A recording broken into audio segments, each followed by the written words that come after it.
you want conflict where people are bought in and they're asking the hard questions and Mhm. they're able to share kind of their opinions on things, even if it differs, and to work through those, in a trusting environment. But when you don't have it, then that's where people start second guessing. Another fantastic episode of the Simple Profits Podcast, and I'm here with my friend Phil Goodman today. Phil, how you doing? Hey, doing great. Thanks, Jake. Glad to be here. Yeah, awesome. And one of the kind of thing that's bubbling up around, if you're an entrepreneur, if you're a business owner, you're probably seeing a lot of this roll around is fractional CEO, fractional CFO, but I haven't seen a ton of fractional HR stuff. And Phil, that's what you do, right? That's exactly what I do. Yeah, I saw that same kind of area of opportunity and decided to jump on in. That's cool. That's cool. Okay, so I think most people have a pretty good idea of what HR kind of is, but give us your take on what HR is and how you got into it in the first place. Yeah, everyone usually has the image that comes to mind of HR as like Toby from The Office, right? Like that's usually the first like image that comes in, like, oh, that's HR. Uh, and it's funny. It's I think HR over the years has been going through a rebrand. You see it, people, culture. People try to call it all different things to get away from the typical HR kind of world. But I always tell people like HR has kind of two sides to the coin. One is the admin side that you're probably used to, admin and compliance, which is kind of the payroll benefits, paperwork, all of that stuff. Mm-hmm. But then there's a whole other side of the coin that is usually what creates the most headache for business owners and takes up the most time, but also has the most opportunity for increase and profit.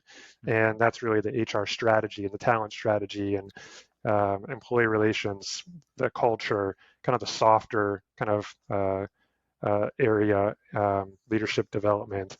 So I always tell people like it's both. There is that technical side which is required. I mean, if you want someone to retain someone, you have to have good paperwork. You have to pay them fairly and have that documented, and you have to follow the rules of the laws of the land.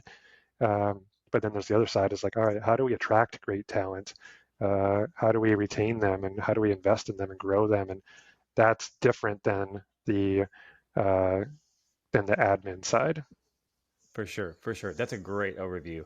A lot of people think of paperwork, and I love that you referenced Toby. Office is probably my favorite show of all time, but uh, I didn't hate Toby like everyone else did. I felt sorry for him. So yeah, for So sure. yeah, so we've got the paperwork side and the stipulations and rules, but then, like you said, there's a huge opportunity there to grow people, Yeah, which is fantastic. So is that how you got in the door from that side? yeah. I got in the door. It was probably a typical HR journey. I didn't start as like an HR generalist and admin and kind of work my way up.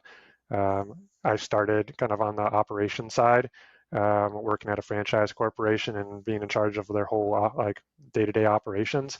And Mm. so part of that was HR, but I really had so many parts of the business reporting to me. So I started on the kind of the business operation side, fell in love with the HR and people side, and felt a call to really create workplaces that were life-giving, and decided to kind of pivot and really focus on that people function. And in the middle of my career is when I went back, got my MBA, and just kind of bet on myself and was like, all right, I think I'm going to take this path, and this is going to be my kind of career journey, and I've loved it ever since. That's great. So I heard you say life giving. Talk to me Yeah, about that. What does that mean? yeah. Well, I kind of look at, if you go back to even like the theology of work and Mm. work, it's like we go back to Eden, and in Genesis 2 is like Adam was working like in Eden. Like that was an element of like life is Mhm. work. And it was like I imagine back then, like for Adam, it was life-giving. He was like, this is what I was designed to do, and this is amazing. And I get to do all of this. I get to cultivate the land and do all these things and name all the animals. Uh, and so I go back to like that's just kind of what work was generally first created to be like, is life-giving. And you see that like the majority of our life is spent if you were at work. And then even if you think about like work in general, like I was just talking the other day about like the Sabbath and resting from work, and it's like, well, is work just supposed to be just work? Like the 5 days we're out at our job, but like there's lots of other things we do in our life that could be considered work. Right. Um, but I've always thought of like, all right, in the typical sense, like we spend, 40 plus hours at our job and work, and if you can create a space where people are doing their best work more often and they're feeling valued and um, it's life-giving for them, then I see that as like that ripple in the pond that just kind of extends out to their family and their community and their church and everything. And for me, I've seen the opposite, which you probably have too, where Yeah. work is not life-giving and it affects relationships. It affects how you engage with others, and it's a drain. You just want to come home and not do anything. And so, yeah, I felt the call to kind of create those life-giving workplaces, and that I feel like we were created to have. And how do we get back to that? And that doesn't mean that like every workplace is going to be life-giving for every person. But I think we can create clarity on what this workplace is. How do we create life-giving workplaces that resonate with this type of person? Mm. And in doing that, hopefully, we'll create a little ripple that will better the world overall. And honestly, like for me, it's like I work with kingdom-driven, kingdom-minded entrepreneurs and business owners, and I'm just like, man, what a better way to, shine light and to have people see a reflection of the kingdom, like through how, they're experiencing it through their work and how they're treated and valued and everything. Yeah, and you see a pretty big trend these days on values-driven Mm-hmm. corporations, right? And Yeah. what's the other B B Corps Corp. Yeah. and things like that. Talk to me a little bit about how you see that kind of life-giving, kingdom-minded when it's coming from a Christian. How pervasive is that actually from what you see out in the workplace right now? Yeah. Can you repeat that real quick? You just split out just like on the Yeah, so uh we're hearing a lot about values-driven yep. stuff going on, and a lot of times we'll hear about things and it's not actually going on. So I'm just curious, how much of that are you seeing people lean more into that to go, we want to be a values-driven company? Yeah. Um I see it usually there's like an inflection point where there's like a challenge or like there's usually like some drama or something that goes on where a business owner as they're scaling realizes, wow, okay, maybe I haven't clarified my values and I've maybe hired the wrong people, the wrong people, wrong seat. Um, and they have this point of like, wow, like how do I, you know, my values are not being lived out. Like I'm not finding people that have the same values as me and they're making decisions that I wouldn't agree with, and they're acting in ways that I wouldn't want to act or have my employees act, and it's causing conflict. And so they get to a point usually where like we have to codify that, we have to write it down, and that's when they go through that mission, vision, values exercise, and they're writing it down, and then they have to go through and like how do we create that as part of our culture and like really seep it through the whole employee experience from when we hire people to when we fire people. Um, but it usually doesn't start out, especially if you're like a first time business owner, it doesn't just like naturally you don't gravitate to like, yeah, let's highlight all these values and this is what we're going to have our business be. You're just trying to survive and get to a million and Mm. beyond. And then all of a sudden you're like, oh yeah, like we have to write this stuff down and what do we value? And really it comes down to the leader. It's like, what do they value? Like who are they? Who are they like who do they want to work with and be around, and what are things that they like, what's kind of the part of their identity, and then out of that stems the organizational values.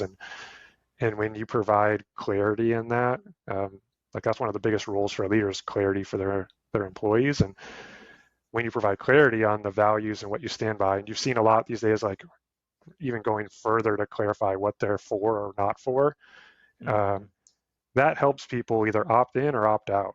They can then decide, yeah, I want to be a part of this company and I have similar values, and or they can be like, hey, I don't share those same values, and they can opt out, and that's great too. Like sometimes that's the best Right. decision you can make as a owner and as an employee is be like, hey, we don't have shared value systems, and um, maybe it's time to part ways. Yeah, Um, you actually mentioned that off air, that knowing when to fire someone can actually be a profit maker in the long run. So talk to me a little bit about hiring and firing in particular, because I think that's something I know I hear my clients struggle with a lot. Yeah, Is when and how and what does that look like? yeah, for sure. Yeah. Well, once you like have defined like it's once you define like what a what values you're looking for, what behaviors you want in an employee and a teammate, then you can start figuring out, all right, how do I find them? How do you want to communicate that to potential candidates? Mm-hmm. And then how do you, when you're going through the interview process, how do you find that? How do you like, is this someone that has like high ownership and can handle lots of change and ambiguity or not? And so you can you can go through that, and then once you get in, then you have to remind them and recognize people like that are exhibiting those values. And Right. it's the I always love like if you have values and you want to reinforce those, I would much rather do that in a positive way. People learn better through that positive mode. So recognizing people, calling out the values that you've seen them living out in the last week or month or whatever, um, and that reaffirms it and makes people have those happy hormones where they're like, oh, I want to get more of that. Uh, and then you get people excited and the energy keeps going. But then at a certain point, if people continue to not live up to those, then you do have to part ways. Because if you let people stay on that aren't exhibiting kind of those values and behaviors that you want, you're also creating clarity for the other employees of like, yeah, those things don't matter. Like at the end of the day, they're just on the wall. And like I see someone like say there's like humility is one of your core values, and you're like, we want people with high levels of humility. But then there's a person on there that's clearly about themselves and driven by, you can see elements of pride, and Mm-hmm. you let them stay on, you're just communicating to everyone else, yeah, like we don't really matter, this don't really matter. Mm-hmm. And then what that does is lowers people's levels of trust Mm-hmm. in the organization, trust in the Right. leaders. Right. And like we know with like Lencioni's like, five dysfunctions of the team, like trust Yep. is at the bottom. And so if you want profit results, you have to build a high trust culture. And yeah, so that ties all together to it. So you do when you let people go, that also reinforces your culture, your values, Yeah. um, and I think can lead to health and profit in the future if you make those decisions, fairly quickly and make them wisely. Yeah. So what do you think about the saying hire slowly and fire quickly? Uh, Hire slowly. It depends on the urgency of the company. Generally, yeah, like you want to hire diligently. Mm-hmm. Um, Slowly, though, can lead to you missing out on a candidate, a True. great candidate. So there has to be some sense of urgency when you hire. So I would say more of like hire thoroughly. Okay. And if that means that it just takes a week and you've like really dove in and you've, analyzed everything about their resume and background and all that, and you feel comfortable, Mm. then great. Like, but Okay. you don't want to just say, well, let's take a month to do it, and then you're going to lose them as a candidate, Right. or, Right. so hire thoroughly. And then I'd say in the beginning you want to hire quick or fire quickly.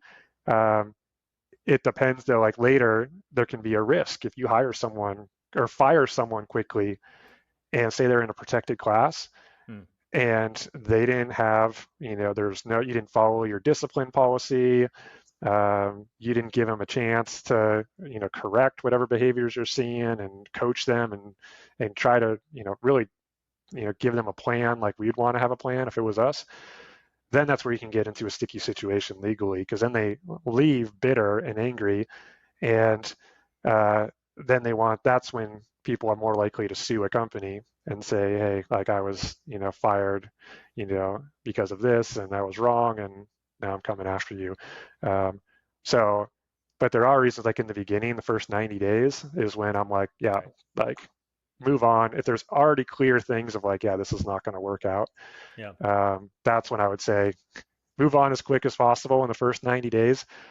After 90 days, you're kind of committing to them Mm. and saying, okay, like I'm going to commit to when things are going to go wrong. Like, I know there's going to be failure. We'll accept failure. I'll help coach you and develop you. But there is an ownership of, you have to own the things I want you to work on. But you're kind of investing into them at that point and hopefully giving them a fair process. Like we would all want a fair process if it was us. So, Mm-hmm. Yeah, it sounds a lot like dating. Yes, You got looking for those red flags early. yes, You want to jump on it if it seems like a good thing. You don't want to let them fly away. But then, hmm yeah, after a while, you're kind of in there, and you just need to make sure that you're working hard and yeah, it's purposeful. So it's hire thoroughly yes, and fire more maybe purposefully, yes, based on evidence, right? yeah, yeah, So I would okay, agree. interesting. So as we're working through creating environments that are full of life and have lots of opportunity. And Lencioni also talks about momentum with trust. So does Mhm, Simon Sinek. You know, there's mhm, lots of momentum with trust. mhm. Can you help people who haven't heard that or maybe haven't thought about that very often, how that trust turns into momentum? Because obviously, when you hit momentum strides, that clearly leads to profit because you can Yeah, land projects faster, you can finish them quicker, you can get referrals better. Momentum is really important for a company. So yeah, yeah, how does that connect together? yeah. Well, I kind of look at the opposite side. Or if you look at the one layer above, it's like unhealthy conflict, right? Mm-hmm. And that's what I think drags a lot of people down is that conflict that's not healthy. Mm-hmm. Like you want conflict where people are bought in and they're asking the hard questions and Mm-hmm. they're able to share kind of their opinions on things even if it differs and to work through those in a trusting environment. But when you don't have it, then that's where people start second guessing. They start, maybe making decisions that, you don't want them to make or creating, going to someone else and starting to say, hey, can you believe we're doing this? And then all of a sudden it distracts people and Mm-hmm. creates drama and conflict that eventually slow the business down and slow your momentum down.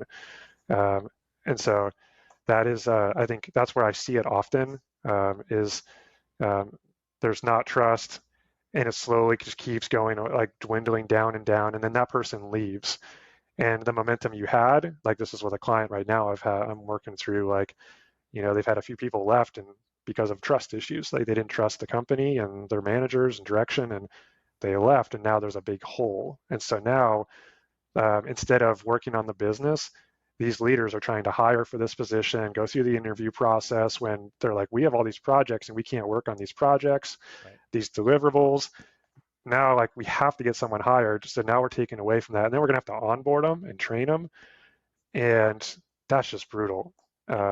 to go through for especially for a smaller business that is reliant on every single person Mm-hmm. um, that just really slows down things so not only the drama that can come from like low trust environment but then also the turbulence that comes from when that person eventually may leave or you end up terminating their position um, most owners that I want to like move away from that and that momentum, like you were saying, like comes from having the right people that you trust that you just know like there's alignment on the goals and mission and who's doing what when and you can trust them and then you can focus on kind of the things that you love to do that drive the business forward Mm. and not have to worry about kind of the other things that might be there so Yeah.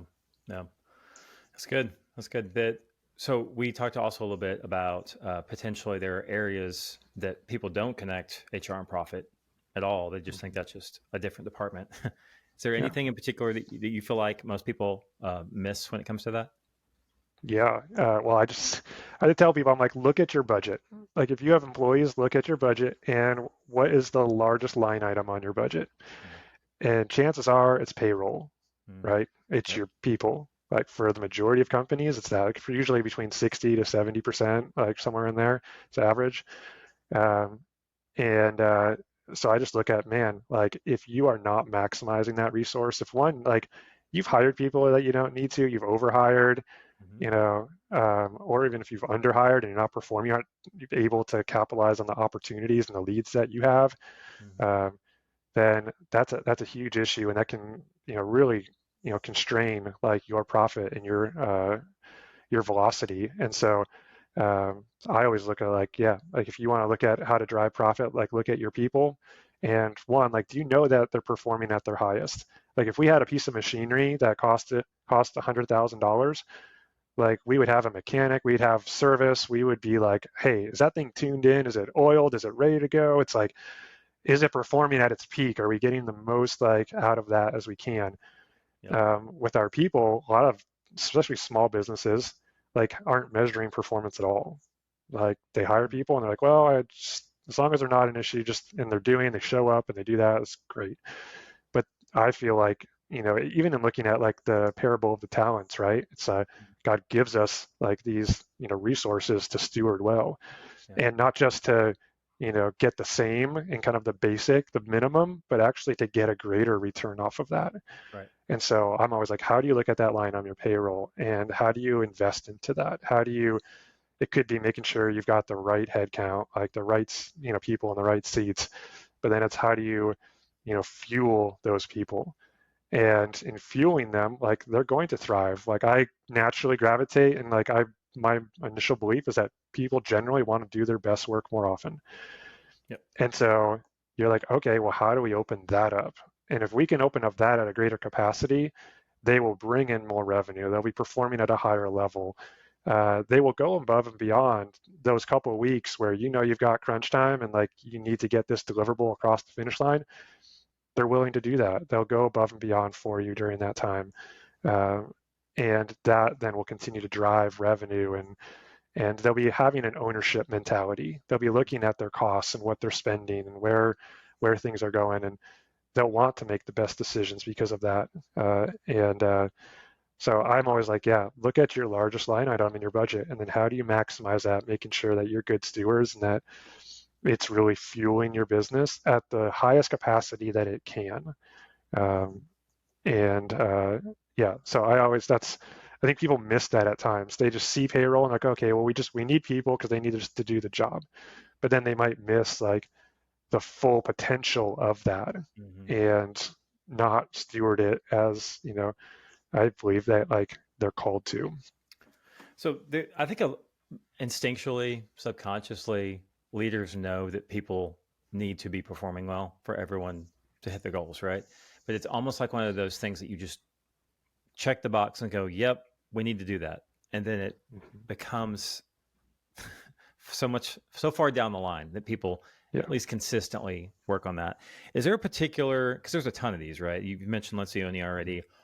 Simon Sinek has a program. There's a ton of programs out there to build into your people.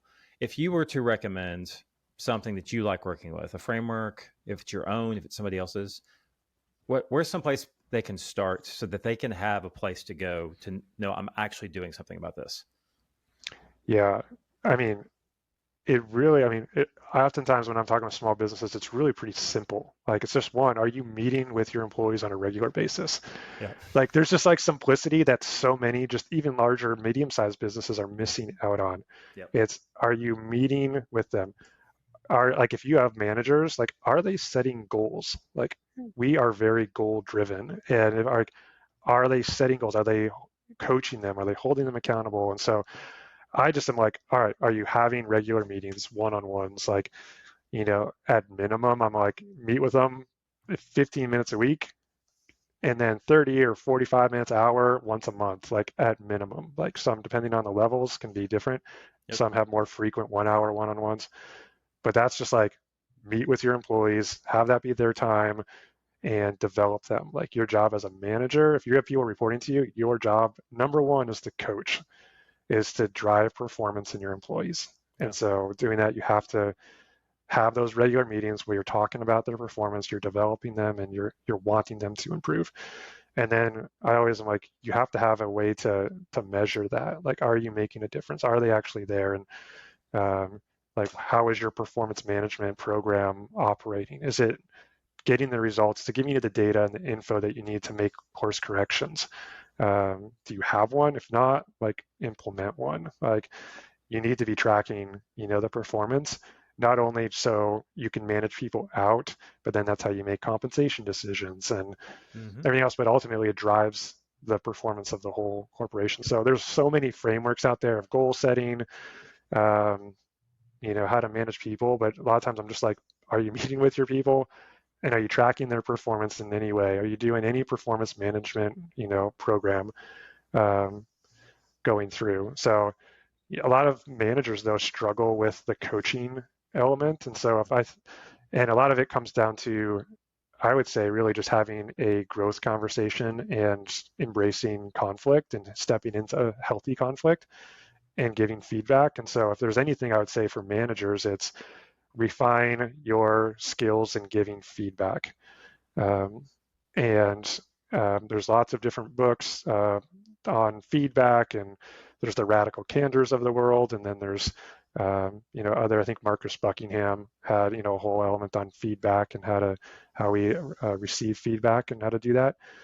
But if there's anything to drive profit and to really maximize the tools, like I just say, managers, like your skill, you need to be skilled at giving feedback in a way that people can receive it and take action on it and still feel valued in that. Like,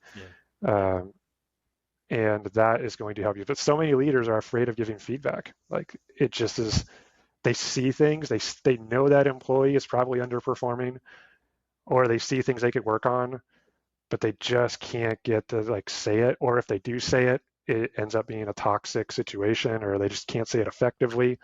Mm-hmm. And so that's one of the biggest skills. I'm like, when new managers come in, I'm like, we have to master giving feedback.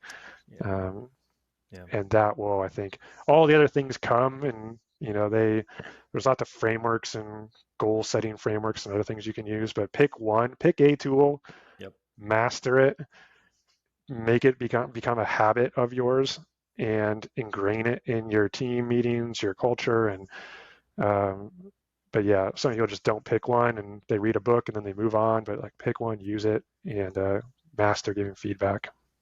Yep, that's good. I love Radical Candor. Crucial Conversations is another one that's really helpful.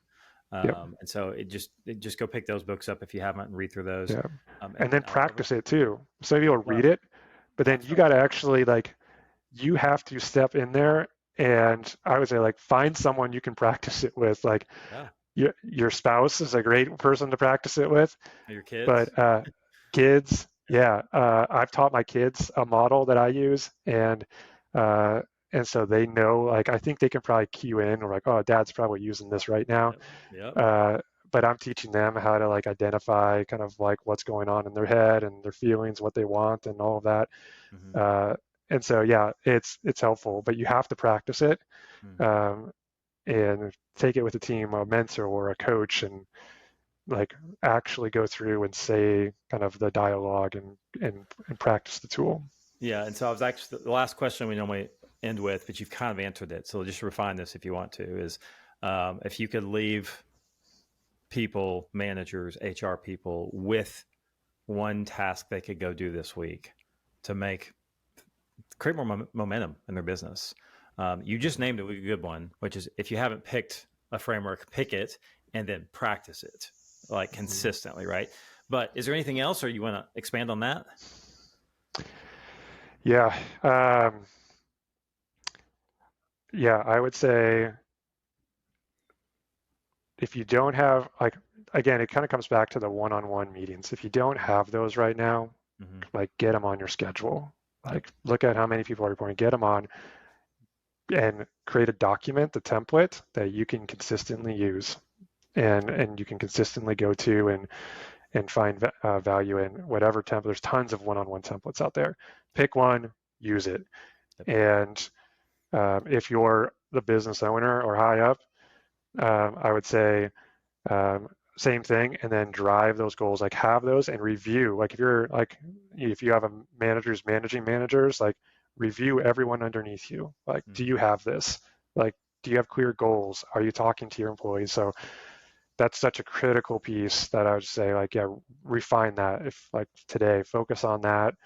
And in doing that, I think people will feel valued. They'll know where they're short. They'll know where they're, excellent, and where they're doing well. And they'll have a path forward to, increasing that potential and that value for the company, and ultimately that profit. Yep, exactly. And Radical Candor kind of says it this way, is that you need to be extremely truthful with high amounts of caring and compassion. Yeah. It's the Stockdale paradox, good to great. He talks about that, and it's confronting the brutal facts with eternal optimism. Is kind of the two things. And if you can master that, you will be a very impactful manager, leader, and ultimately, I think your company will thrive if you can do that. That's right.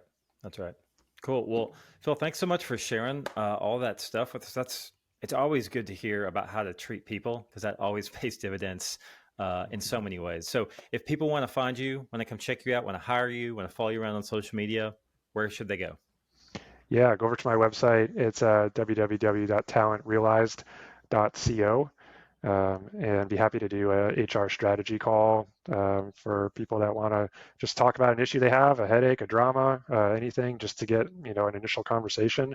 Happy to just jump on a call, have a coffee, and talk through what's going on in your company. That's awesome. Awesome. Cool. Well, don't forget to subscribe, because afterwards we're going to get 5 more minutes from Phil of stuff that he only shares for my email subscribers. So make sure to subscribe. Make sure to come back next week. Check out our next episode. And thanks again for tuning in. We'll see y'all next week on the Simple Profits Podcast.